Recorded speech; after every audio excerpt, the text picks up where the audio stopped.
Islamic ایسکٹالوجی کے مطابق قیامت سے پہلے اس دنیا میں دو بڑے واقعات جو ہونے والے ہیں۔ پہلا ہے یاجوج اور ماجوج کا، وہ جو زمین پر فساد پھیلائیں گے، اور دوسرا ہے امام مہدی کا، the righteous leader، جو دنیا کے اندر انصاف بھر دیں گے۔ لیکن جب بھی ہم نے ان دونوں واقعات کو پڑھا ہے، سمجھا ہے، ہمیشہ اسلامک پوائنٹ آف ویو سے سمجھا ہے، ہم نے کبھی جوئش ایسکٹالوجی کو کھول کر نہیں دیکھا، کیا پتا وہاں پر کچھ اور ہی مطلب لیا جاتا ہو۔ اب اس بات کو سمجھنے کے لیے پہلے ہمیں یہ سمجھنا پڑے گا کہ یاجوج اور ماجوج کون ہیں، دوسرا امام مہدی کون ہے، اور تیسرا کیا یاجوج اور ماجوج کا مطلب گوگ اور میگوگ ہے، یا جوئش ایسکٹالوجی میں اسے گوگ آف میگوگ کہا جاتا ہے، یعنی ان کی مراد کچھ اور ہی ہے، لیکن آپ کے لیے انہوں نے صرف کنفیوژن کریٹ کی ہے۔ کہانی کیا ہے، آئیے سمجھتے ہیں۔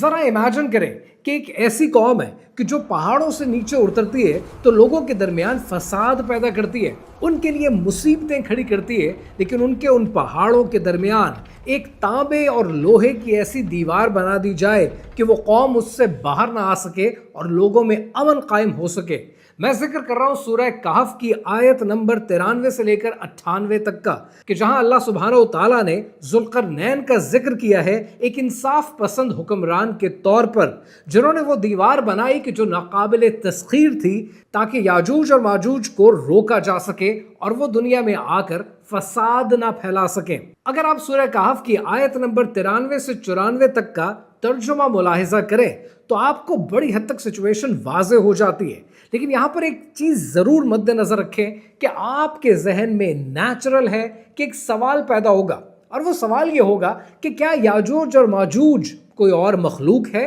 کیا وہ کوئی شیطانی خلقت ہے، یا وہ لارڈ آف دا رنگز کے آرکس کی طرح ہے جو زمین پر پھیل کر فساد مچائیں گے، یا وہ کوئی ایول اور ڈیولش طاقت ہے؟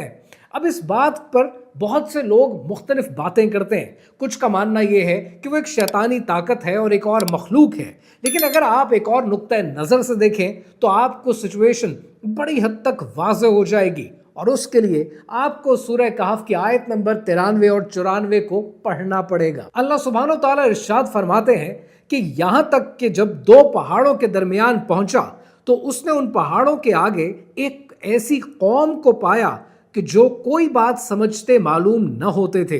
انہوں نے کہا، اے ذوالقرنین، بے شک یاجوج اور ماجوج زمین میں فساد مچانے والے لوگ ہیں، تو کیا ہم آپ کے لیے کچھ مال مقرر کر دیں اس بات پر کہ آپ ہمارے اور ان کے درمیان ایک دیوار بنا دیں۔ اب اگر آپ غور سے ملاحظہ کریں تو یہاں پر مفسدون کا لفظ استعمال ہوا ہے، جو عام طور پر ہیومن بیہیویئر کے لیے یوز کیا جاتا ہے۔ اگر ابن کثیر کی تفسیر اٹھا کر پڑھیں تو آپ حیران ہو جائیں گے کہ یہاں پر یاجوج اور ماجوج سے مراد یہ لی جاتی ہے کہ حضرت نوح علیہ السلام کی قوم میں سے کچھ لوگ تھے جو ان کی لینیج میں آتے ہیں اور ان کی نسبت سے پہچانے جاتے ہیں، ان لوگوں میں سے یاجوج اور ماجوج شامل ہیں۔ یعنی اس نقطہ نظر سے دیکھیں تو یاجوج اور ماجوج ایک قوم ہے، انسان ہے اور لوگ ہیں۔ سنن ابن ماجہ کی روایت کے مطابق رسول اللہ صلی اللہ علیہ وآلہ وسلم کی حدیث پاک ہے کہ جس کا مفہوم یہ ہے کہ یاجوج ماجوج روزانہ دیوار کو توڑنے کی کوشش کرتے ہیں، یہاں تک کہ انہیں سورج کی شعائیں نظر آنے لگتی ہیں۔ پھر ان میں سے ایک کہتا ہے کہ باقی کا کام ہم کل کریں گے، لیکن اگلے دن جب وہ لوٹ کر آتے ہیں تب اللہ سبحانہ و تعالیٰ دیوار کو پہلے سے زیادہ مضبوط کر دیتا ہے۔ لیکن ایک دن آئے گا جب اللہ سبحانہ و تعالیٰ انہیں آزاد کر دے گا اور یہ بلندی سے اتر کر نیچے آئیں گے، ہر طرف پھیل جائیں گے، سارا پانی پی لیں گے، یہاں تک کہ تبریا کی جھیل خشک ہو جائے گی۔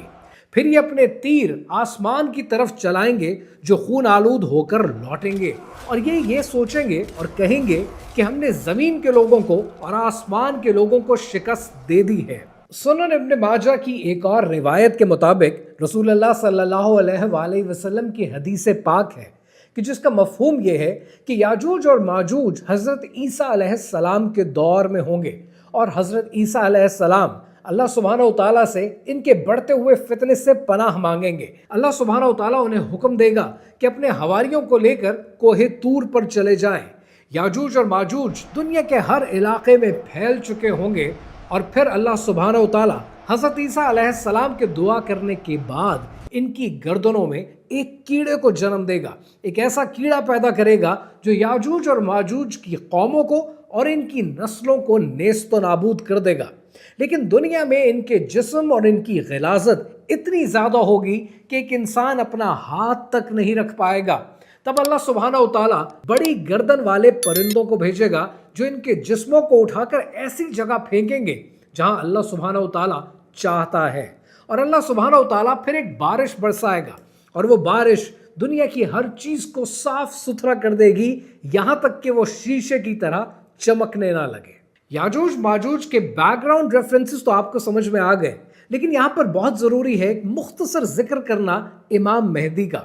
सही अहादीस के मुताबिक इमाम मेहदी रसूल अल्लाह सल्लल्लाहु अलैहि वसल्लम के डिसेंडेंट्स में से होंगे और हज़रत फ़ातिमातुज़ ज़हरा रज़ी अल्लाह ताला अन्हा की लीनियज से होंगे।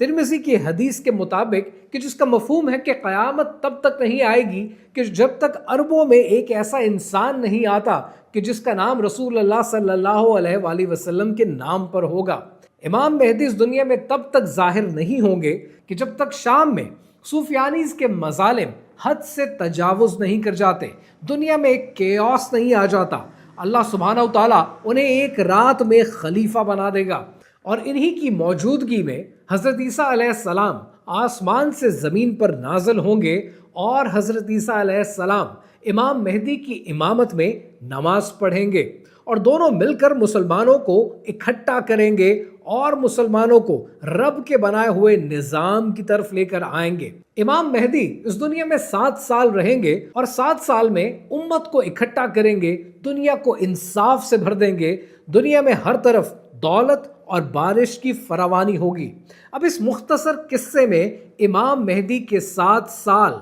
ये ज़रूरी है, क्योंकि जब आप इसको समझेंगे तब आपको ज्यूइश एस्कटोलॉजी समझ में आएगी कि गॉग एंड मैगॉग या गॉग ऑफ मैगॉग से क्या मतलब लिया जाता है। जब आप ज्यूइश एस्कटोलॉजी को पढ़ेंगे तो आप हैरान हो जाएंगे कि याजूज माजूज की हमेशा ट्रांसलेशन आपको गॉग एंड मैगॉग करके बताई जाती है, लेकिन इज़ाखेल 38 एंड 39 के मुताबिक गॉग एक ऐसा इंसान है कि जो शहजादा है उस ज़मीन का जिसको मैगॉग कहते हैं, इसलिए इसे गॉग ऑफ मैगॉग कहते हैं। और इज़ाखेल में ये लिखते हैं कि गॉग ऑफ मैगॉग एक कोएलिशन आर्मी बनाएगा और उसकी फौज के अंदर पर्शिया, कुश, पुत, गोमर और तोगरमा की रियासतें शामिल होंगी और ये सारी कोएलिशन आर्मी इसराइल पर अटैक करेगी और इसराइल को तहस नहस करने की कोशिश करेगी। अब अगर आप यहाँ गौर से समझें तो ज्यूइश एस्कटोलॉजी के अंदर गॉग एंड मैगॉग से मुराद याजूज माजूज नहीं ली जा रही,